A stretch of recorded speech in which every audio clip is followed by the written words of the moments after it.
Ayan na guys, yung part 2 natin, yung finished product natin sa DIY na pag repaint ng fairings.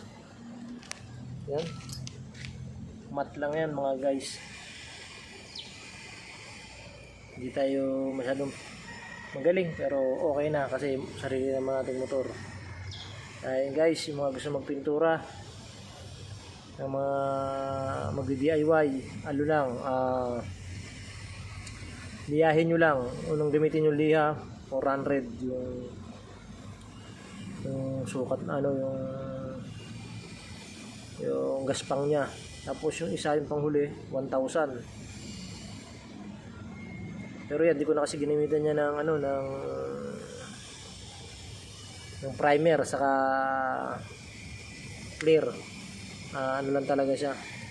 Siguro mga 5 patong yan. So yun lang guys, thank you. Papalo na lang po, subscribe sa aking YouTube channel. Thank you guys, magandang araw. God bless.